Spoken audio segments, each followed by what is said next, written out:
Hello my dear students, welcome back to our channel. আমাদের চ্যানেলে তোমাদের সকলকে স্বাগত। তো দেখো, তোমাদের গ্রুপে আমি ফার্স্ট সামেটিভের একটা পিডিএফ পাঠিয়েছিলাম। সেই ফার্স্ট সামেটিভের যে কোশ্চেনের অ্যান্সারগুলো হবে সেগুলো একটু সংক্ষেপে আমি আজকে আলোচনা করে দিচ্ছি, ঠিক আছে? তো তোমরা সকলেই যারা আমার কাছে পড়ো অফলাইনে, তোমরা সকলেই জানো এই পিডিএফটা আমি তোমাদের গ্রুপে দিয়েছিলাম। আর যারা দর্শক আছো, স্টুডেন্টস যারা জানো না, তারা এই পিডিএফটা এখনই তো দেখতে পাচ্ছই তোমরা, এবং তার মধ্যে সলিউশনগুলো তোমরা দেখে নিতে পারো। তোমাদের ক্লাস 9-এর ফার্স্ট টার্মের জন্য যথেষ্ট গুরুত্বপূর্ণ, ঠিক আছে? তো আর দেরি না করে চলো সকলেই শুরু করি, ওকে? তো দেখো, প্রথমে হচ্ছে নিউট্রন কে আবিষ্কার করেন। তো নিউট্রন আবিষ্কার করেন বিজ্ঞানী স্যাডউইক, ঠিক আছে? মাথায় রাখবে, বিজ্ঞানী স্যাডউইক নিউট্রন আবিষ্কার করেছিলেন, ঠিক আছে? তারপর প্রদত্ত রাশিগুলির মধ্যে ভেক্টর রাশিটি হলো, ঠিক আছে? তো ভেক্টর কোনটা? ভরবেগ। কেন ভরবেগ ভেক্টর রাশি? কারণ দেখো, ভরবেগের মধ্যে আছে ভর আর বেগ, ঠিক আছে? বেগ একটা ভেক্টর রাশি আর ভর একটা স্কেলার রাশি। স্কেলার আর ভেক্টর গুণফল সর্বদা ভেক্টর হয়, সেই জন্য ভর ও বেগের গুণফল সর্বদা ভেক্টর হবে, সেই জন্য ভরবেগ একটা ভেক্টর রাশি হবে। যে রাশিগুলির মাত্রা চাপের মাত্রার সমতুল্য সেটি হলো, তাহলে যে রাশির চাপের মাত্রা কি না, তো প্রথমে তো হচ্ছে চাপের মাত্রা ml-1 t-2, এটা হচ্ছে চাপের মাত্রা। পীড়নের মাত্রা তুমি যদি দেখো, পরে পড়াবো, ঠিক আছে? এখানে জায়গা আছে হয়তো। পীড়ন মানে হচ্ছে বল বাই ক্ষেত্রফল। তাই দেখো, বল বাই ক্ষেত্রফল মানে তো হচ্ছে চাপ অ্যাকচুয়ালি, সেই জন্য পীড়ন হবে আমাদের এখানে কি অ্যান্সার, যে পীড়ন হচ্ছে আমাদের তোমার চাপের মাত্রার সঙ্গে সমতুল্য, ওকে? চলো 1.4, স্মরণ সময় লেখচিত্রের নতি। কতবার এই কোশ্চেন তোমাদের বলেছিলাম ক্লাসে, তোমরা মনে করে দেখো যে নতি টাইপের কোশ্চেন ভীষণ ইম্পর্টেন্ট, বিভিন্ন স্কুলে আসে, পরীক্ষায় আসে। হ্যাঁ, তো তোমাদের জন্য খুব ইম্পর্টেন্ট বলেছিলাম। এবং লেখচিত্র দেখবে তোমাদের অফলাইন এবং তোমাদের অনলাইনে ইউটিউবেও ক্লাস করানো আছে, তোমরা দেখে নিতে পারো একবার, ওকে? তো স্মরণ সময় লেখচিত্রের নতির দ্বারা বেগ প্রকাশ করে, মনে রাখবে। বেগ সময় লেখচিত্রের নতির দ্বারা ত্বরণকে প্রকাশ করা হয়, এবং ত্বরণ সময় লেখচিত্রের নতির দ্বারা জার্ক রাশিকে প্রকাশ করা হয়। সকলে লিখে রাখবে পাশে, ওকে? এদের মধ্যে স্কেলার রাশিটি হলো, এদের মধ্যে স্কেলার রাশি কোনটি? মনে রাখবে, চাপ একটি স্কেলার রাশি, চাপ হচ্ছে একটা স্কেলার রাশি। ইলেকট্রনকে প্রকাশ করা হয় -1 e0। এই যে -1 e0, এর মধ্যে জিরোটা হচ্ছে তার মাস বা ভরকে বোঝায়, আর -1 বোঝায় তার চার্জকে। তাই মাথায় রাখবে চার্জ আর মাস, ঠিক আছে? বস্তুর ওপর প্রযুক্ত বলের ঘাত কার সঙ্গে সম্পর্কিত? তাহলে প্রযুক্ত বলের ঘাত হচ্ছে বস্তুর ভরবেগের পরিবর্তনের সঙ্গে সম্পর্কযুক্ত। বলের ঘাত মানে হচ্ছে কি অ্যাকচুয়ালি বলতো? F × T। আর আমরা জানি F × T মানে mv-mu। আমার নোটসে দেখবে খুব সুন্দর করে এটা করে দেওয়া আছে, বলের ঘাত সমান হচ্ছে ভরবেগের পরিবর্তন। ভরবেগের পরিবর্তনের হার নয়, কিন্তু হার হলে হবে না, ভরবেগের পরিবর্তনই হতে হবে, ঠিক আছে? চলো 1.8 এটা পাশের লেখচিত্র কোন গতিকে প্রকাশ করে? পাশের লেখচিত্র দেখো, স্মরণ সময়। এবার দেখো নতিটা কি হচ্ছে, আস্তে আস্তে বাড়ছে নাকি? তো নতি যদি বাড়ে, তো ক্রমবর্ধমান বেগ, তার বেগ আস্তে আস্তে কি হচ্ছে, বাড়ছে, সেজন্য ক্রমবর্ধমান বেগ আমরা এখানে নেব, ওকে? চলো পরেরটা, একটি এককবিহীন ভৌত রাশির উদাহরণ দাও। এককহীন ভৌত রাশি কি হতে পারে? তোমরা জানো, বিকৃতি হতে পারে, পারমাণবিক গুরুত্ব, পারমাণবিক ভর হতে পারে, তারপর হচ্ছে তোমার প্রতিসরাঙ্ক হতে পারে, আপেক্ষিক গুরুত্ব। এতগুলো নাম বললাম, তোমরা যে কোনো একটা চয়েস করে লিখতে পারো। সিজিএস পদ্ধতিতে জলের ঘনত্ব 1 গ্রাম পার সেন্টিমিটার কিউব হলে এসআইতে তার মান কত? এসআইতে হবে 1000 KG per metre cube. Newton ও ডাইনের সম্পর্ক কত হবে? না তো স্যার 1 নিউটন = 10⁵ ডাইন। এগুলো মানে কি বলবো, খুব কমজন স্টুডেন্টই আছে তোমরা এটা পারবে না, হয়তো সকলেই পারবে এটা, তাই না? পৃথিবীতে থেকে নক্ষত্রের দূরত্ব কোন এককে মাপা হয়? না তো স্যার আলোকবর্ষ। নিশ্চয়ই জানো তোমরা। অনেকে বলবে স্যার পারসেকে মাপা যেতে পারে। হ্যাঁ, পারসেকেও মাপা যেতে পারে, অ্যাস্ট্রোনমিক্যাল ইউনিটেও মাপা যেতে পারে, বাট আলোকবর্ষ অনেক ফার মোর। আলোকবর্ষ আমরা সহজে ইউজ করি, সেজন্য আলোকবর্ষ। এবং মনে রাখবে, এক আলোকবর্ষ 1 লাইট ইয়ার সমান কত হয়? 9.46 × 10⁻15 মিটার, এটা মাথায় রাখবে। এবং তার সঙ্গে মনে রাখবে 1 পারসেক = হয় 3.26 লাইট ইয়ার। মাথায় রাখবে 1 পারসেক সমান হয় 3.26 আলোকবর্ষ। পরমাণুর মধ্যে সবচেয়ে ভারী কণা কোনটি? না তো এটা হবে নিউট্রন। মনে রাখবে, সবচেয়ে ভারী কণা হচ্ছে নিউট্রন পরমাণুর মধ্যে, ওকে? চলো, ক্যাথোড রশ্মির একটি বৈশিষ্ট্য, এটি ঋণাত্মক আধানযুক্ত কণার স্রোত। তাহলে এটা কি? ঋণাত্মক আধানযুক্ত কণার স্রোত, ওকে? খুব ইম্পর্টেন্ট এটা। আলফা কণা বিচ্ছুরণ, এটা বিচ্ছুরণ নয় অ্যাকচুয়ালি, বিক্ষেপণ হয়, ঠিক আছে? ভুল করেছে এরা। আলফা কণা বিক্ষেপণ পরীক্ষার সাহায্যে কি প্রমাণিত হয়? অনেকগুলো ঘটনা প্রমাণিত হয়, তার মধ্যে একটা হচ্ছে যে পরমাণুর বেশিরভাগ অংশই ফাঁপা বা ফাঁকা, ঠিক আছে? পরমাণুর সমস্ত ভর একটা নির্দিষ্ট জায়গায় সঞ্চিত আছে, তাকে বলা হয় কেন্দ্রক বা নিউক্লিয়াস, এবং ইলেকট্রনগুলো তার বাইরের কক্ষপথে ঘুরে বেড়াচ্ছে। তাই এগুলো মোটামুটি সব জানা যায়। তাহলে 3-1 বলছে সাধারণ তুলা যন্ত্রের সুবেদিতা বাড়ানোর দুটি উপায়। তাহলে তুলা যন্ত্রের সুবেদিতা বাড়ানো কি কি যেতে পারে? তুলা পাত্র দুটোকে হালকা করতে পারো তুমি। আর কি হতে পারে? তুলা দণ্ড যেটা আছে সেটাকে কি করবে তুমি লম্বা বা তুলা দণ্ডটিকে বড় করতে হবে, তাহলে পরেই হবে। আয়ন কাকে বলে? আমি বারবার উত্তরগুলো বলে দিচ্ছি, একটু শুনে শুনে লিখে নাও, কারণ এত লিখতে গেলে বাবু প্রচুর বড় ভিডিও হয়ে যাবে। হ্যাঁ, সেটা আমি উত্তরগুলো বলে দিচ্ছি। না তো তড়িৎগ্রস্ত পরমাণু বা মূলককে আয়ন বলা হয়। একটি ক্যাটায়ন কিভাবে অ্যানায়নে রূপান্তরিত হতে পারে? না তো একটা ক্যাটায়ন অ্যানায়নে রূপান্তরিত হবে যদি সে তার চার্জের থেকে বেশি ইলেকট্রন গ্রহণ করে। এক্সাম্পল দিচ্ছি তাহলে তুমি বুঝবে। দেখো এক্সাম্পল এখানে দিচ্ছি, দেখো ধরো Na+ আছে, কথা মানে বলছি, ধরো Na+ আছে। এবার এ যদি একটা ইলেকট্রন গ্রহণ করে তাহলে Na হবে, তাই তো লজিক্যালি প্লাস আছে, তাকে ইলেকট্রন দাও তাহলে Na হবে। তার মানে সে আরো একটা যদি ইলেকট্রন গ্রহণ করে তবে সে হবে Na-। তার মানে দেখো প্লাস থেকে মাইনাসে গেল, কটা ইলেকট্রন গ্রহণ করলো? দুটো। তার মানে একটা প্লাসের সাথে যদি দুটো ইলেকট্রন যোগ করো তাহলে হয়ে যায় মাইনাস। লজিক তাহলে হবে কি, তার যতটা চার্জ আছে তার থেকে বেশি চার্জ ওকে অ্যাকসেপ্ট করতে হবে, মানে যতটা চার্জ আছে তার থেকে বেশি ইলেকট্রন ওকে গ্রহণ করতে হবে, তাহলে পরে সে অ্যানায়নে রূপান্তরিত হতে পারে। ঠিক আছে। জড়তা সংক্রান্ত নিউটনের গতিসূত্র, মানে নিউটনের প্রথম গতিসূত্র তোমরা সকলে জানো, বাইরে থেকে কোনো বস্তুর উপর বল প্রযুক্ত না হলে স্থির বস্তু চিরকাল স্থির থাকবে এবং গতিশীল বস্তু চিরকাল সমবেগে সরলরেখা বরাবর গতিশীল থাকবে, তোমরা এটা সকলে জানো। 3.4 খুব ইম্পর্টেন্ট, আইসোটোপের রাসায়নিক ধর্ম অভিন্ন হয় কেন? আইসোটোপ তৈরি হয় কি করে? না তো স্যার তাদের প্রোটন সংখ্যা একই থাকে, ভর সংখ্যা আলাদা হয়। ভর সংখ্যা কেন আলাদা হয়? কারণ নিউক্লিয়াসের মধ্যে নিউট্রন সংখ্যা আলাদা হয়ে যায়। যেহেতু কোনো একটা পদার্থের রাসায়নিক ধর্ম তার প্রোটন সংখ্যার উপর নির্ভর করে, মাথায় রাখবে কোনো পদার্থের বা কোনো মৌলের রাসায়নিক ধর্ম তার প্রোটন সংখ্যার উপর নির্ভর করে। যেহেতু আইসোটোপদের প্রোটন সংখ্যা একই হয়, সেই কারণে আমরা বলবো এখানে কি হয়, আইসোটোপদের রাসায়নিক ধর্ম অভিন্ন হয়। ওকে, চলো। তারপর প্রতিমিত বল বলতে কি বোঝো? না তো কোনো একটা বিন্দুতে যদি একাধিক বল কাজ করে এবং তাদের সর্বমোট বলের লব্ধি যদি 0 হয় তখন তাকে বলবো আমরা কি, প্রতিমিত বল। ধরো এখানে একটা বল কাজ করছে F1 F2 F3 F4, একটি বিন্দু অভিমুখে কাজ করছে। এবার সবকটা বলের যদি যোগফল 0 হয়ে যায় তাহলে সবকটা বলই হচ্ছে পরস্পর প্রতিমিত বল। মানে লজিক হবে এরকম, F2 প্রতিমিত করছে F4 কে, F1 প্রতিমিত করছে F3 কে। আমার নোটসে দেখবে লেখা আছে অকার্যকর বল, প্রতিমিত বল হয়তো লেখা থাকতে পারে, সেখান থেকে এটা লিখতে পারো। ওকে। রাদারফোর্ডের পরমাণু মডেল অনুযায়ী নিউক্লিয়াস বাইরের ইলেকট্রন মহলের গঠন দাও। এটা প্রত্যেকে তোমাদের বই আছে, পারবে। ইলেকট্রনগুলো বিভিন্ন কক্ষপথে ঘুরে বেড়ায়, তাই না? তোমরা জানো কে কক্ষপথ, এল কক্ষপথ, এম কক্ষপথ। যেমন কে কক্ষপথে দুটি ইলেকট্রন থাকে এল কক্ষে, তাহলে ওই ব্যাখ্যাগুলো আমরা এখানে দেব। স্থিতি ও গতি চরম নয়, আপেক্ষিক ব্যাখ্যা করো। এটা ক্লাসে ডিটেল আলোচনা করেছিলাম যে কোনো বস্তুকে যখন আমরা গতিশীল দেখি অ্যাকচুয়ালি সেটা কোনো না কোনো বস্তুর সাপেক্ষে দেখি। যেমন আমি যখন ট্রেনে চলছি তখন আমার মনে হচ্ছে বাইরের সমস্ত গাছপালা পেছনে ছুটে বেড়াচ্ছে, বস্তুত তা হয় না, আমি অ্যাকচুয়ালি ছুটে বেড়াচ্ছি। তার মানে আমার সাপেক্ষে গাছগুলো গতিশীল। আবার গাছের সামনেই বা কোনো জায়গায় যদি কোনো একজন বালক বা কোনো ছেলে দাঁড়িয়ে থাকে বা মেয়ে দাঁড়িয়ে থাকে, সে আমাকে দেখবে গতিশীল। সেরকমই আমি দেখছি সূর্য গতিশীল, সূর্য পূর্ব দিকে উঠছে, পশ্চিম দিকে যাচ্ছে। আবার সূর্যে যদি কোনোদিন বসার সাহস হয় আমার, তাহলে আমি দেখবো কি, পৃথিবী কি হচ্ছে না তো সূর্যের চারিদিকে ঘুরে বেড়াচ্ছে, তার সঙ্গে সঙ্গে বিভিন্ন গ্রহগুলো ঘুরে বেড়াচ্ছে। তাহলে এই যে কোনো বস্তুর সাপেক্ষে কারোর গতি ব্যাখ্যা করছি আমরা, তাই আমরা বলি যে কেউ স্থিতি বা কেউ গতি পারফেক্টলি বা একদম অ্যাবসলুটলি বা চরমভাবে বলা মুশকিল, কারণ পৃথিবীতে নিজেই ঘুরছে, পৃথিবী নিজের অক্ষের চারিদিকে বা সূর্যের চারিদিকে। যদি পৃথিবী নিজে সূর্যের চারিদিকে ঘোরে তাহলে আমরাও তো সর্বদা গতিশীল। সেই জন্য স্থিতি বা চরম গতি অ্যাকচুয়ালি পাওয়াই যায় না, এটা আপেক্ষিক। ব্যাখ্যাটা মোটামুটি বুঝতে পারলে, আমার নোটসে দেখবে প্রথম পেজেই আছে, ভালো করে পড়ে নিও। খুব ভালো করে নোটসটা রেডি করা হয়েছে তোমাদের উদ্দেশ্যেই, ঠিক আছে? চলো, প্রাথমিক ও লব্ধ এককের দুটি পার্থক্য লেখো। না তো দেখো লব্ধ একক তৈরি হয় প্রাথমিক একক থেকেই, আর প্রাথমিক একক কি হচ্ছে, স্বাধীন, এগুলো একে অপরের উপর নির্ভর করে না, তাই না? বুঝতে পেরেছো ব্যাপারটা? তাহলে প্রাথমিক এককের নাম কি কি হতে পারে?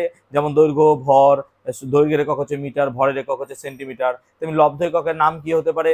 যেমন ধরো বেগের একক হচ্ছে মিটার পার সেকেন্ড, ভর বেগের একক হচ্ছে কেজি মিটার পার সেকেন্ড, ইত্যাদি ইত্যাদি। ঠিক আছে, ওকে। মাত্রা কি? তোমরা প্রত্যেকে জানো, মাত্রা পদ্ধতির একটি সীমাবদ্ধতা লেখো। মাত্রা কি? না তো কোনো একটি ভৌত রাশি তার মূল রাশি বা প্রাথমিক রাশির সাথে যেভাবে ঘাতে উন্নীত, অর্থাৎ যে পাওয়ারে উন্নীত থাকে তাকে বলা হয় কি, অ্যাকচুয়ালি মাত্রা।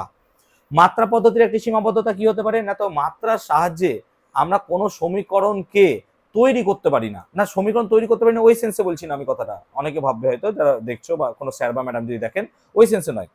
আমি কি বলছি যে তোমার কাছে যদি 3-4টে রাশি দেওয়া হয় তুমি তাদের মধ্যে সম্পর্ক বানাতে পারবে, কিন্তু কোন রাশির সঙ্গে কে কি ডিপেন্ডেন্ট এইটা মাত্রার সাহায্যে আমরা বলতে পারি না। এটা তো আমাদেরকে পরীক্ষা নিরীক্ষা করে জানতে হবে। যেমন দুটি আধান পরস্পরকে আকর্ষণ বা বিকর্ষণ করবে, এটা আমরা কোনোদিনই মাত্রার সাহায্যে বলতে পারবো না। আমরা কি ওটাকে ঘটনাকে ফেনোমেনোলজিক্যালি দেখবো, তারপর এটাকে বলতে পারবো, সেটা একটা সীমাবদ্ধতা হতে পারে। আচ্ছা, লেখচিত্রের সাহায্যে S equal to UT plus half AT square প্রতিষ্ঠা করো। এটা বই, নোটস, গাদাগুচ্ছ সব জায়গায় আছে, আই গেস তোমরা সকলেই পারবে। আইসোটোপ ও আইসোবারের পার্থক্য লেখো, বলে দিচ্ছি এক এক। আচ্ছা, এটা কত আছে? 3 করে, ঠিক আছে। তাহলে আইসোটোপে হচ্ছে প্রোটন সংখ্যা একই থাকে, আইসোবারের ভর সংখ্যা একই থাকে, তাই না? আইসোটোপদের রাসায়নিক ধর্ম একই হয়, আইসোবারদের রাসায়নিক ধর্ম আলাদা হয়। এবার হচ্ছে আইসোবার ও আইসোটোন। আইসোবারে কি হয়? ভর সংখ্যা একই থাকে, আইসোটোনে নিউট্রন সংখ্যা একই থাকে, তাই না? আইসোবারে কি হয়? যে কোনো একটা পদার্থের, ভিন্ন পদার্থের ক্ষেত্রে আইসোবার লক্ষ্য করা যায়। আইসোটোন হচ্ছে তোমার কি ভিন্ন পদার্থের ক্ষেত্রেই লক্ষ্য করা যায়, যাদের নিউট্রন সংখ্যা একই হবে, ঠিক আছে। তো এটা আই থিঙ্ক একটা একটা করে পার্থক্য বা 2+1 পার্থক্য লিখতে দেবে, ঠিক আছে। আইসোবার আর আইসোটোনের আর একটা পার্থক্য এই মুহূর্তে মনে আসছে না, ঠিক আছে। একবার দেখে তাহলে আমাকে বলতে হবে, তোমরা একবার খুঁজে দেখো, যদি পারো খুব ভালো হয়, ঠিক আছে। তাহলে আইসোবার হচ্ছে ভর সংখ্যা কি থাকে, আইসোটোনের নিউট্রন সংখ্যা কি থাকে। আর আইসোবার এই মুহূর্তে আসছে না, থাকলে বলে দেবো। আচ্ছা, নিউক্লাইড কাদের বলা হয়? নির্দিষ্ট পারমাণবিক সংখ্যা ও ভর সংখ্যা বিশিষ্ট পরমাণুকে বলা হয় নিউক্লাইড। উদাহরণ দাও। যেমন এই যে এইটা একটা নিউক্লাইড, যার পারমাণবিক সংখ্যা কত? 1, আর ভর সংখ্যা কত? 1। এটা হচ্ছে একটা নিউক্লাইড। অধিকাংশ ক্ষেত্রে মৌলের পারমাণবিক গুরুত্ব ভগ্নাংশ হয় কেন? উদাহরণ সহ লেখো। দেখো, ভগ্নাংশ হয় কেন তার পিছনে রিজনটা যদি বলি, যে প্রকৃতিতে বিভিন্ন মৌলের না আইসোটোপস আছে, বিভিন্ন মৌলের বিভিন্ন আইসোটোপ আছে, বা বিভিন্ন মৌলের আইসোটোপ গুলোর অনুপাত নিতে হয়। এই অনুপাত নেওয়ার ফলে আমাদের কি হয়? ভগ্নাংশ চলে আসে। যেমন ধরো ক্লোরিন, প্রকৃতিতে ক্লোরিনের দুটো আইসোটোপ আছে, 17Cl35, 17Cl37, ঠিক আছে। এবার এই দুটো আইসোটোপের একটা অনুপাত আছে, তো এই অনুপাতটাকে যখন আমরা রেশিও আকারে নেব, তখন এদের গড় করতে গেলে তখন আমাদের কি হয়? ভগ্নাংশ চলে আসে। তো এটা দেখবে আমার নোটসে হয়তো আছে দেওয়া, মোলের ধারণা চ্যাপ্টারে পাবে। হ্যাঁ, মোলের ধারণা চ্যাপ্টার যে নোটসটা আছে চ্যাপ্টার, সেই মোলের ধারণাতে পাবে তুমি এটা, ঠিক আছে। বা তোমরা বইও পাবে, যে কোনো সহায়িকা তোমরা ফলো করতে পারো। ওকে, চলো পরেরটাতে আসি তাহলে। ওকে, বলছে 1 ন্যানোমিটার সমান কত মিটার হয়? তো 1 ন্যানোমিটার মানে হচ্ছে 10⁻⁹ মিটার হয়। ত্বরণের মাত্রীয় সংকেত কত হয়? না তো স্যার Lt⁻²। দেখো m⁻0 রেখেছে ভয় দেখানোর জন্য, কারণ L⁻², m⁻0 মানে 1, তাহলে 1 × Lt⁻², তার মানে কত হচ্ছে? Lt⁻²। 4 ডিগ্রি সেন্টিগ্রেডতে 1 মিলিলিটার জলের ভর, আগে ভাবো 4 ডিগ্রি সিতে 1 লিটার জলের ভর হচ্ছে 1 কেজি, তাহলে 1 লিটার মানে কত? 1000 ml, তার ভর কত? 1000 গ্রাম, তাহলে 1 ml জলের ভর কত হবে? 1 গ্রাম। লজিকটা এরকম দাঁড়ায়, ঠিক আছে। ওকে, নেক্সট। ভিটি সময় লেখচিত্রের নথি, ভিটি লেখচিত্রের নথি প্রকাশ করে। তাহলে ভিটি লেখচিত্রের নথি প্রকাশ করছে হচ্ছে কি? আমাদের ত্বরণ। নিউটনের যে গতিসূত্রকে বল পরিমাপের সূত্র বলে, সেটি হলো দ্বিতীয় সূত্র। একটি ইলেকট্রনের আধান কত? -1.6 × 10⁻⁹ কুলম্ব ডি। এটা বোধহয় আমি কোশ্চেনে দিয়েছিলাম সম্ভবত তোমাদের কোনো একটা পরীক্ষায়। এইচ পরমাণুতে নিউট্রন সংখ্যা কত? দেখো, হাইড্রোজেন পরমাণু বলেছে, তাহলে এখানে কত লিখবো? 0। অ্যাকচুয়ালি নিউট্রন থাকে না হাইড্রোজেন পরমাণুতে। তুমি এখানে বলবে না স্যার প্রোটিয়াম মানে ডয়টেরিয়াম বা ট্রিশিয়ামে থাকে, হ্যাঁ ওগুলো আমরা ধরবো না, সেগুলো হাইড্রোজেন পরমাণু বলেছে। Na+ আয়নের শেষ কক্ষে ইলেকট্রন সংখ্যা কত? না তো Na+ আয়নের শেষ কক্ষে ইলেকট্রন হচ্ছে 8টি। এককযুক্ত কিন্তু মাত্রীয় সংকেতহীন ভৌত রাশির উদাহরণ দাও। এটা হবে কোণ বা ঘনকোণ, তোমরা যা ইচ্ছা লিখতে পারো। এসআইতে ঘনত্বের একক হবে kg/m³। গতিশীল বস্তুর সরণ শূন্য হতে পারে? হ্যাঁ হতে পারে। ও সত্য, হ্যাঁ হতে পারে। নিউটন সেকেন্ড কোন ভৌত রাশির একক? এটা হচ্ছে বলের ঘাত, বা তুমি ভরবেগও লিখতে পারো, দুটোই হবে। 1 নিউটন বল 500 গ্রাম বস্তুর উপর প্রযুক্ত হলে ত্বরণ কত হবে? তাহলে a মানে হচ্ছে F/m, তাহলে 1/500 গ্রাম মানে হচ্ছে হাফ, তার মানে কত হচ্ছে 2, তাহলে অ্যাকচুয়ালি হবে 2 মিটার/সেকেন্ড স্কয়ার। দেখো 500 গ্রামকে আমরা এখানে কি করলাম? হাফ করলাম, ঠিক আছে। পরমাণুতে কোন কোন কণিকা সর্বদা সমান সংখ্যায় থাকে? প্রোটন ইলেকট্রন, প্রোটন আর ইলেকট্রন সর্বদা সমান থাকবে। 1H3 এবং 2He4 এদের মধ্যে সম্পর্ক কি? এরা হচ্ছে আইসোটোন। দেখো এদের মধ্যে ইলেকট্রন সংখ্যা একই আছে, আইসোটোন। 1 আলোকবর্ষ কাকে বলে? না তো আলো 1 বছরে যে পরিমাণ পথ যায় তাকে বলা হয় 1 আলোকবর্ষ, এবং এর মান 9.46, এখন লিখে দিলাম 10⁻15 মিটার। সিজিএস পদ্ধতিতে লোহার ঘনত্ব এত হলে এসআইতে লোহার ঘনত্ব নিশ্চয়ই মনে রাখবে 1000 দিয়ে গুণ করতে হয়, তাহলে এটা হবে 7800 কেজি পার মিটার কিউব। মনে রাখবে সিজিএস থেকে এসআই গেলে আমাকে 1000 দিয়ে গুণ করতে হবে। ভেক্টর যোগের সামান্তরিক সূত্রটি প্রত্যেকের বইয়ে আছে, এটা লিখতে পারবে। যদি কোনো একটি সামান্তরিকের দুটি সন্নিহিত বাহু যদি দুটি ভেক্টরকে মানে ও দিকে প্রকাশ করে, তবে ওই সামান্তরিকের দুই সন্নিহিত বাহুর ছেদবিন্দু দিয়ে অঙ্কিত কর্ণ ওই ভেক্টর দুটির লব্ধির মানকে প্রকাশ করবে। ওকে, রৈখিক ভরবেগের সংরক্ষণ সূত্র, স্থিতিস্থাপক সংঘর্ষের ক্ষেত্রে স্থিতিস্থাপক সংঘর্ষের পূর্বে মোট ভরবেগ এবং তার পরের মোট ভরবেগ সর্বদা কি হবে, সমান হবে।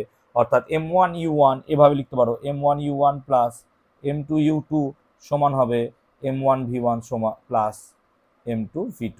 নিশ্চয় তোমরা পারবে। নিউটনের দ্বিতীয় গতিসূত্র থেকে প্রথম গতিসূত্রের প্রতিষ্ঠা করো। কি করে করবে নিউটনের দ্বিতীয় গতিসূত্র থেকে? আমি একটা পেজ নিয়ে নিচ্ছি। দেখো, দ্বিতীয় গতিসূত্র থেকে পাই, ভালো করে দেখো, দ্বিতীয় গতিসূত্র থেকে পাই এফ সমান M V minus U by T বা এফ ইন্টু টি সমান M V minus M U. নিশ্চয়ই দ্বিতীয় গতিসূত্র থেকে পাই, তোমরা সকলে জানো। এখন এফ সমান 0 হলে, যদি এফ সমান 0 হয় তাহলে লিখতে পাচ্ছি M V minus M U সমান 0। দেখো তাই হয় কিনা বলো? তাহলে এম ভি সমান এম ইউ, অতএব ভি সমান ইউ। অর্থাৎ দেখো, বাইরে থেকে বল প্রযুক্ত না হলে স্থির বস্তু চিরকাল স্থির থাকবে। কি করে? যদি ইউ সমান 0 হয় তাহলে ভিও 0, অর্থাৎ স্থির হলে পরে তার অন্তিম বেগও 0ই হচ্ছে। তাহলে স্থির বস্তু চিরকাল স্থিরই থাকবে, আর গতিশীল বস্তু চিরকাল সমবেগে গতিশীল থাকবে। কেন? তার প্রাথমিক বেগ যদি ইউ হয়, অন্তিম বেগও ভি, তার মানে সে তার বেগ অপরিবর্তিত রেখে সমবেগে সরলরেখা বরাবর ছুটবে। এটি প্রমাণ। তাহলে সকলে দেখে নিলে আশা করছি।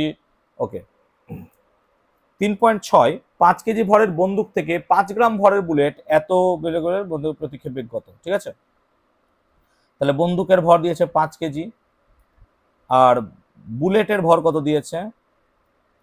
5 গ্রাম। আমি একটু তাড়াতাড়ি করছি, তার কারণ আমার একটু পরেই ক্লাস আছে। হ্যাঁ, ভি সমান হচ্ছে 500 মিটার পার সেকেন্ড। আমাকে ক্যাপিটাল ভি বার করতে দিয়েছে। এটা কোন সূত্র? না তো ভরবেগের সংরক্ষণ সূত্র। ধাক্কা লাগার আগের ভরবেগ প্লাস ধাক্কা লাগার পরের ভরবেগ সমান 0। তাহলে M into capital V plus M into small V সমান 0। ধাক্কা, বন্দুককে যখন গুলি ছোড়নি তখন ভরবেগ ছিল 0 আর পরে হলো 0। তাহলে আমাকে কি বার করতে হবে? Capital V. তাহলে ক্যাপিটাল ভি মানে minus M small V by capital M. তাহলে কত হচ্ছে? মাইনাস, এবার দেখো এটা গ্রাম আছে, তাহলে গ্রামকে কি করতে হবে? কেজি। তার মানে 5/1000, এটা হচ্ছে 500 আর নিচে কত হচ্ছে? 5। তার মানে 5/10 মাইনাস 5/10 মানে মাইনাস 0.5 মিটার পার সেকেন্ড। এবার এই মাইনাস চিহ্ন কি বোঝাচ্ছে? মাইনাস চিহ্ন বোঝাচ্ছে গুলি যদি এদিকে যায় বন্দুক এদিকে যাবে, উল্টো দিকে। সো অ্যাকচুয়ালি মান হবে কত? ভি সমান 0.5 মিটার পার সেকেন্ড। এটা হচ্ছে recoil velocity of the train. ঠিক আছে, চলো। সিএল ও সিএল মাইনাসের মধ্যে কোনটি বেশি সুস্থিত? অবশ্যই সিএল মাইনাস বেশি সুস্থিত হবে। কেন? কারণ সিএল মাইনাস তার সর্ববহিষ্ঠ কক্ষ থেকে একটা ইলেকট্রন ছেড়ে দিয়ে সে কি করেছে না তো সর্ববহিষ্ঠ কক্ষে একটা ইলেকট্রন গ্রহণ করেছে। কারণ ক্লোরিনের সর্ববহিষ্ঠ কক্ষে থাকে 7টা ইলেকট্রন, 3 4 5 6 7। এবার যদি সে একটা ইলেকট্রন গ্রহণ করে তাহলে হবে 1 2 3 4 5 6 7 8টা হবে। এবার আমরা জানি সর্ববহিষ্ঠ কক্ষে যে সমস্ত পরমাণুর 8টি করে ইলেকট্রন থাকে তারা সর্বদা সুস্থিত হয়, সেই কারণে এ হচ্ছে সুস্থিত। ঠিক আছে, পরমাণু ক্রমাঙ্ক বলতে কি বোঝো? না তো কোনো মৌলের যতটা পরিমাণ প্রোটন সংখ্যা আছে তাকে বলা হয় তার পরমাণু ক্রমাঙ্ক। ওকে, 1h3 এবং 2he3 এর মধ্যে কোনটির ভর বেশি? যুক্তি দাও। দুটি পরমাণু দেখো, দুটোতের মধ্যে দেখো 1h3 এতে দুটো নিউট্রন আছে আর 2he3 এতে একটি নিউট্রন আছে। এবার হাইড্রোজেনে আছে দুটি নিউট্রন, ভালো করে বোঝো। হাইড্রোজেন 1h3 আর 2he3 এতে আছে প্রোটন একটা নিউট্রন দুটো, আর এতে আছে প্রোটন দুটো নিউট্রন একটা। এখন নিউট্রন যেহেতু বেশি ভারী হয় সেই জন্য 1h3 বেশি ভারী হবে 2he3 থেকে। ওকে, চলো বুঝতে পারলাম। সাধারণ তুলাযন্ত্র ও মাপনি চোঙ ব্যবহার করে একখণ্ড পাথরের টুকরোর ঘনত্ব কিভাবে নির্ণয় করা হয়? তোমরা নিশ্চয়ই সকলে জানো। আগে আয়তন বার করবে, তারপর তুলাযন্ত্রের সাহায্যে তার ভর বার করবে, এবং তার ঘনত্ব বার করবে। দেখবে পরিমাপ চ্যাপ্টারের বইয়ের শেষের দিকে এই পয়েন্টটা করে দেওয়া আছে তোমাদের সকলে। মাপনি চোঙ ব্যবহার করে কিভাবে এক টুকরো থার্মোকলের আয়তন নির্ণয় করবে? না তো থার্মোকলের আয়তন নির্ণয় করার জন্য থার্মোকলকে একটা পাথরের মধ্যে থেকে আমরা কি করব, ওই থার্মোকলে ডোবাবো। এবার আমরা আগে থেকে পাথরের যদি আয়তন জানি, সেই পাথরের আয়তনটাকে বাদ দিয়ে দিব, তাহলে পেয়ে যাবো। ব্যাপারটা বুঝলে না? বুঝলে না? মাপনি চোঙের ভেতরে ওই থার্মোকলটাকে নিলাম, থার্মোকলের গায়ে একটা পাথর বা লোহা জাতীয় পদার্থ নিলাম, যার আমরা আগে থেকে আয়তন জানি। এবার সেই লোহা বা পাথর বাঁধা থার্মোকলটাকে যদি আমরা মাপনি চোঙে ঢেলে দিই, তাহলে দেখবো সেটা তলে চলে গেছে, তার মানে সে জল অপসারিত করছে। এবার তাহলে পরে যে আয়তনটা আমরা পাবো, তার থেকে যদি লোহা বা ওই পাথরের আয়তনটাকে বাদ দিয়ে দিই, তাহলে পরে আমরা পেয়ে যাবো। ঠিক আছে? হাওড়া থেকে বর্ধমানগামী একটি ট্রেন 60 কিলোমিটার পার আওয়ার দ্রুতিতে যায় ও 40 কিলোমিটার প্রায় দ্রুতিতে ফিরে আসে, গড় দ্রুতি নির্ণয় করো। ভালো করে দেখো, তার মানে এ হচ্ছে গল্প। 60 কিলোমিটার পার আওয়ারে গেল, এলো কততে? 40 কিলোমিটার পার আওয়ারে। মোট পথ ধরো এক্স, মোট পথ এক্স, তাহলে যেতে সময় t1 কত লাগবে? না তো আমরা জানি অতিক্রান্ত পথ ইকুয়াল টু বেগ বা দ্রুতি ইন্টু সময়, তাহলে সময় ইকুয়াল টু পথ বাই দ্রুতি, তাহলে x/60 আওয়ার নাকি। আর আসতে কত সময় লাগবে? t2 সমান x/40 আওয়ার। তাহলে মোট সময় কত লাগলো? না তো স্যার t1 প্লাস t2। ভালো করে বোঝো, আমি সময়গুলো বার করছি আগে। তাহলে x/60 প্লাস x/40, তাহলে 6 আর 4 লসক হচ্ছে 240 নাকি? না, কেন হবে? 120 হয়ে যাবে তো। 120 হয়ে যাবে, 120। তাহলে 2x প্লাস 3x, তার মানে তাই হলো 60 আর 40 লসক 120, তাহলে 60 2 120, 2x প্লাস 3 4 5x। ঠিক আছে, তাহলে t সমান কত আসছে? 5x by 120।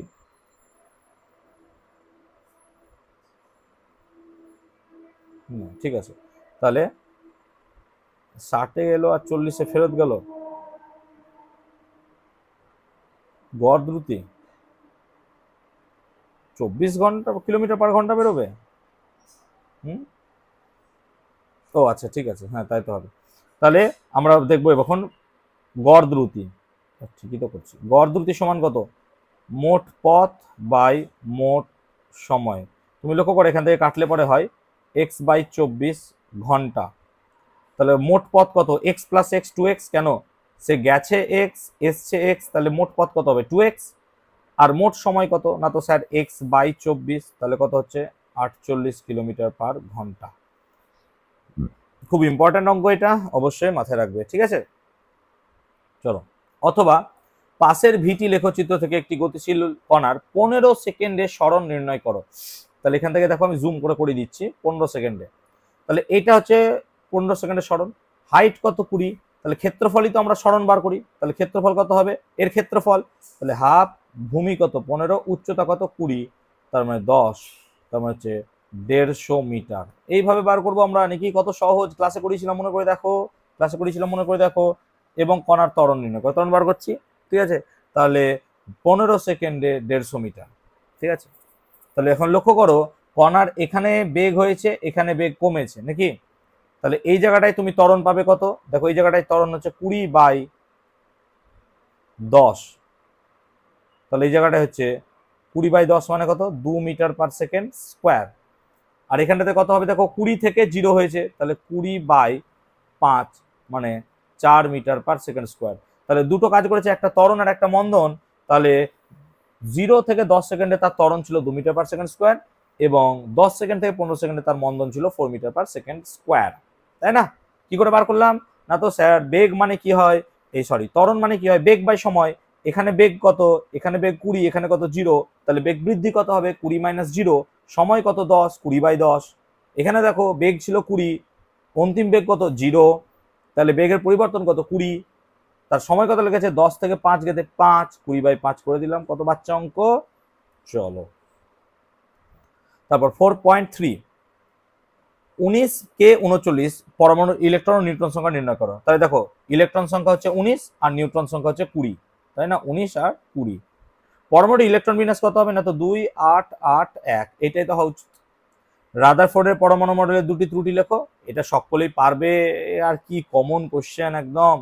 আর 1 mu মানে হচ্ছে 1.6605 into 10 to the power minus 20 7 KG, -27 KG হয়। হ্যাঁ চলো ওকে, আর কটা আছে ক্লাস আছে তো একটা, হ্যাঁ এটাই লাস্ট, চলো যাক, থ্যাংক ইউ।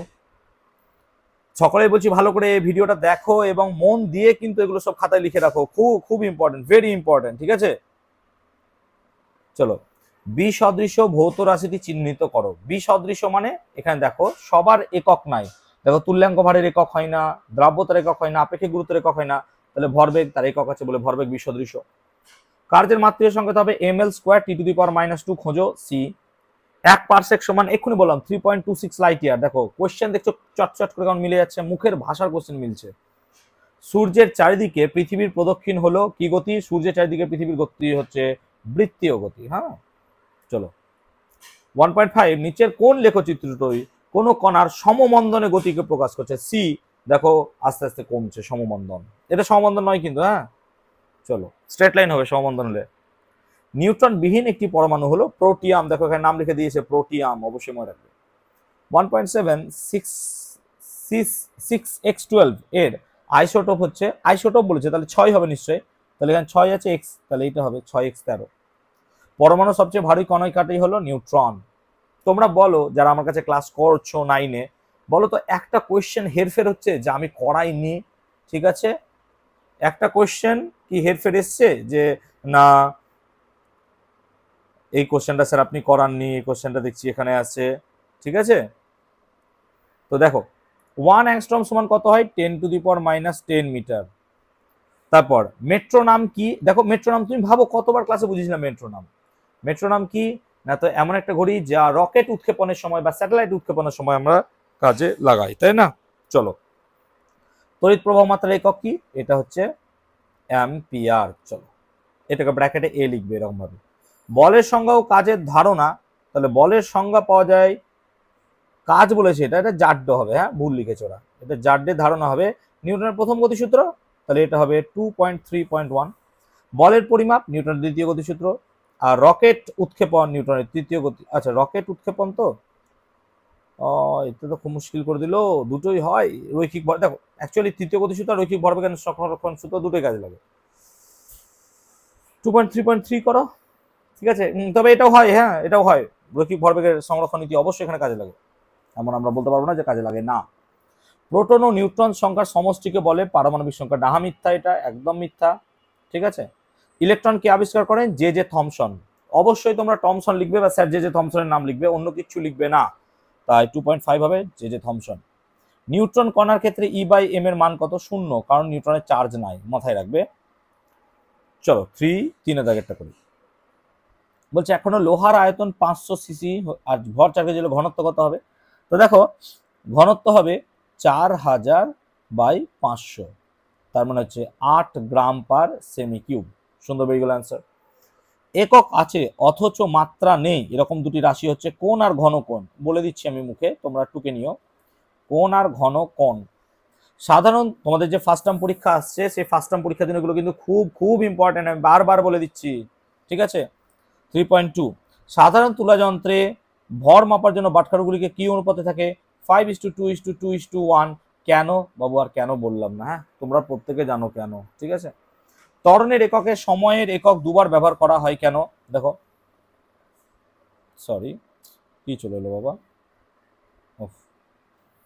দেখো ত্বরণ মানে হচ্ছে বেগ বাই সময়, আবার বেগ মানে কি সরণ বাই সময় ইন্টু 1 সময়, নাকি লেখা যায় না?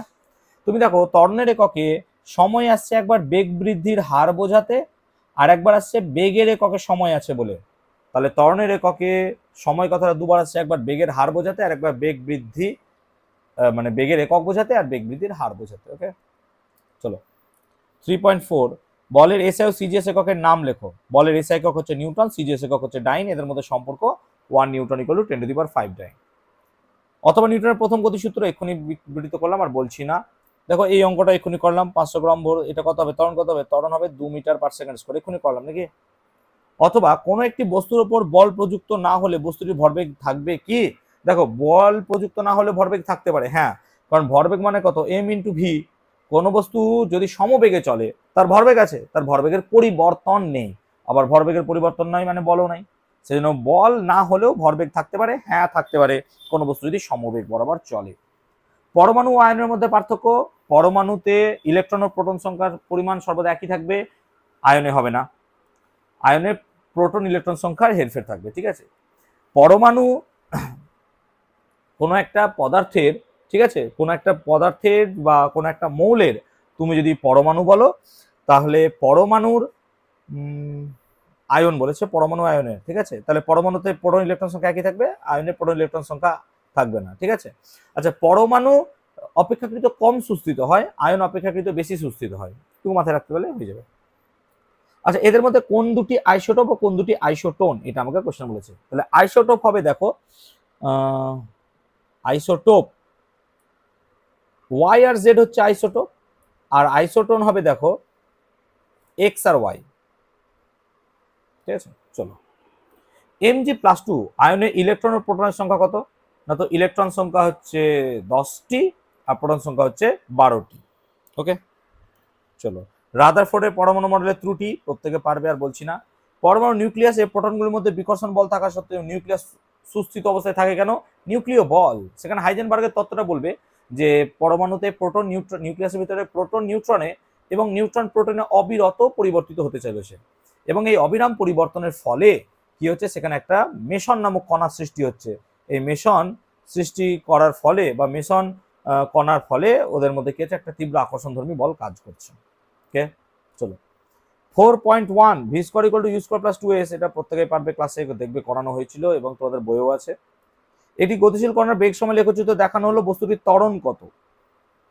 তাহলে বস্তুটির ত্বরণ দেখো এই জায়গাটায় আছে নাকি, বস্তুটির ত্বরণ এই জায়গাটায় আছে, তাহলে বেগ কত? 20, দেখো 0 20 মানে বেগ কত? 20, সময় কত? 4, তাহলে ত্বরণ হচ্ছে 5 মিটার পার সেকেন্ড স্কয়ার। মনে পড়ছে এই অঙ্কটা? মনে পড়ছে তোমাদের যারা আমার কাছে পড়ো? ভাবো তোমরা, এই অঙ্কটা মনে পড়ছে? কবার এই অঙ্কটা করিয়েছি ক্লাসে ভাবো তো একবার, দেখো আজকে পেজে পেয়ে যাচ্ছে। বস্তুটির অতিক্রান্ত মোট দূরত্ব, তো মোট দূরত্ব মানে দেখো এটা একটা পথ, এটা একটা পথ, এটা পথ, তিনটা পার্টে ভাঙবো। তাহলে প্রথম ক্ষেত্রে কত হবে? হাফ ভূমি উচ্চতা, তারপর এটা কি হবে না, তো যেহেতু আয়তক্ষেত্র তাই এখানে হবে কত? 4 থেকে 8 মানে 4 ইন্টু 20 প্লাস হাফ ভূমি কত? 8 থেকে 10 মানে 2 নাকি রে, ক্লাসে করেছিলাম তো ভাবো, আর উচ্চতা কত? 20, তাহলে কত হচ্ছে? 2 10 40 প্লাস 80, 4 4 2 6 2 8, ঠিক আছে, প্লাস কত হচ্ছে? 20, তাহলে 140, ঠিক আছে, তাহলে 140 মিটার হবে, দ্যাটস ইওর অ্যান্সার। ওকে, হ্যাঁ তাই তো হওয়া উচিত, দেখে নাও একবার। ঠিক আছে, নিচের রাশিগুলির মধ্যে কোনটি স্কেলার ও কোনটি ভেক্টর রাশি? দেখো, দৈর্ঘ্য স্কেলার রাশি, ওজন ভেক্টর রাশি, কার্য স্কেলার রাশি, বেগ ভেক্টর রাশি, দ্রুতি স্কেলার রাশি, সরণ ভেক্টর রাশি। মনে থাকবে কি কি বলেছিলাম পরপর? দৈর্ঘ্য স্কেলার, ওজন ভেক্টর, কার্য স্কেলার, বেগ ভেক্টর, দেখো পরপর দেওয়া আছে। ওকে, তা বলছে এই পরমাণুটিতে প্রোটন ও নিউট্রন সংখ্যা কত? প্রোটন হচ্ছে 20, নিউট্রন হচ্ছে 20। পরমাণুতে ইলেকট্রন বিন্যাস লক্ষ্য 2 8 8 2, বাস, এটা তো আগের প্রশ্ন। ঠিক আছে, তো আই গেস আমি ফার্স্ট সামেটিভের সলিউশন তোমাদের ক্লাসে করে দিলাম। দেখো, তোমরা যারা আমার কাছে অফলাইনে পড়ো তোমাদের উদ্দেশ্যে বলছি, কিছু মনে করো না, যে আসলে কি দেখো তো এত সংক্ষিপ্ত সময় তো, আর এত ক্লাস থাকে আমাদের করানোর জন্য, পড়ানোর জন্য, বোঝানোর জন্য, পরীক্ষা নেওয়ার জন্য। তোমরা জানো প্রায় 12খানা পরীক্ষা তোমাদের নেওয়া হয়েছে, তো এত পরীক্ষা, এত পড়ানো, এত প্র্যাকটিসের মাঝে না এগুলো আর করানোর সময় হয় না। সেজন্য আমি কি করি, এগুলো তোমাদেরকে বাড়িতে দিই এবং তোমাদের বলি তোমরা, মোবাইল তো তোমাদের সকলের বাড়িতেই আছে, তো মোবাইলে উল্টোপাল্টা এই রিলস ফিলস শর্টস এগুলো না দেখে এই কাজগুলো করো, তাহলে তোমাদের অনেক বেনিফিট হবে। ঠিক আছে, আই হোপ তোমরা এগুলো বুঝতে পারছো, বা যে সমস্ত গার্জেন এই কথাগুলো দেখছেন একটু খেয়াল রাখবেন এই কথাগুলো। ঠিক আছে, তো আবার কোনো না কোনো ভিডিওতে সকলের সাথে দেখা হবে। সকলে ভালো থাকো, সুস্থ থাকো, টাটা।